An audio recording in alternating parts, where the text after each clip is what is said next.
Central electricity authority ప్రకారం తెలంగాణలో ఈ రకంగా ఉండబోతుంది. అంటే దేశవ్యాప్తంగా వాళ్ళు అన్ని రాష్ట్రాలకి ఎస్టిమేషన్ చేస్తూ తెలంగాణ కూడా ఇలా ఉండబోతుందని వాళ్ళు ఒక ఎస్టిమేషన్స్ వాళ్ళ స్థాయిలో క్యాలిక్యులేషన్ చేసి మనకి ఇచ్చినటువంటిది. సో అది ఈ రాష్ట్రంలో జరుగుతున్నటువంటి అభివృద్ధి పూర్తిగా వాళ్ళకి ఇక్కడ ఉన్నటువంటి పాలకులు, ఇక్కడ ఉన్నటువంటి అడ్మినిస్ట్రేషన్ చేసేటువంటి అన్నీ వాళ్ళకి అవగాహన ఉండదు. కాబట్టి యావరేజ్ దేశంలో గతంలో ఉన్నదాన్ని తీసుకొని ఎస్టిమేషన్ ఇస్తారు.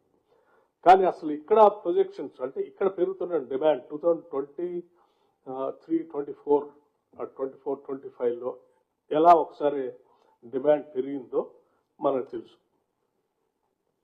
అట్లాగే రాష్ట్రంలో రాష్ట్ర ప్రభుత్వం ఈ ముఖ్యమంత్రి నాయకత్వంలో తీసుకుంటున్న అనేక ప్రొజెక్షన్స్, ప్లాన్స్, ఉదాహరణకి మూసీ రిజర్వేషన్ కావచ్చు, ఫ్యూచర్ సిటీ కావచ్చు, లేకపోతే ఇక్కడ దావోస్కి వెళ్ళి ముఖ్యమంత్రి గారు, ఇండస్ట్రీస్ మంత్రి గారు రకరకాల అగ్రిమెంట్లు ఎంఓయూలు చేసుకొని ఇక్కడ తీసుకొచ్చే ఇండస్ట్రీస్ కావచ్చు, లేకపోతే మ్యాక్సిమం వాళ్ళు దృష్టి పెట్టిన డేటా సెంటర్స్ కావచ్చు, ఇవన్నీ ఇక్కడ ఒక జీసీ గ్లోబల్ సెంటర్స్ కావచ్చు, ఇవన్నీ హైదరాబాద్లో ఒక గ్లోబల్ హబ్గా ఇక్కడ తయారు కాబోతుంది. కాబట్టి వాటన్నిటిని కూడా పరిగణలో తీసుకొని మనం స్టేట్ గవర్నమెంట్ వీళ్ళు వేసినటువంటి క్యాలిక్యులేషన్ గ్రూప్ చూస్తే ఇది ఈ రకంగా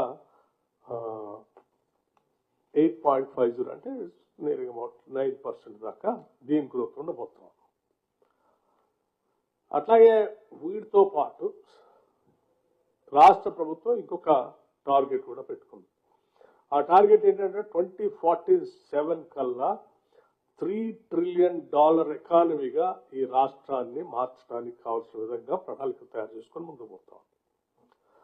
సో $3 trillion ఎకానమీగా పోవాలి అంటే ఈ రాష్ట్ర జిఎస్డిపి కూడా ఆ స్థాయిలో పెరగాలి.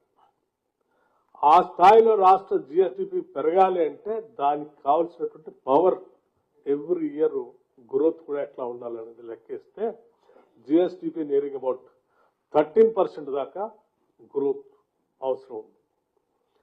ఆ 13% జిఎస్డిపి గ్రోత్కి కావాల్సినటువంటి పవర్ క్యాల్కులేట్ చేస్తే దాని ప్రకారం నియరింగ్ అబౌట్ 10% 10% పవర్ గ్రోత్ ఈ రాష్ట్రానికి అవసరం. సో మీరు ఆ 10% గ్రోత్ ప్రకారం చూసుకుంటే ఇయర్ వైజ్ మనకి ఉదాహరణకి 25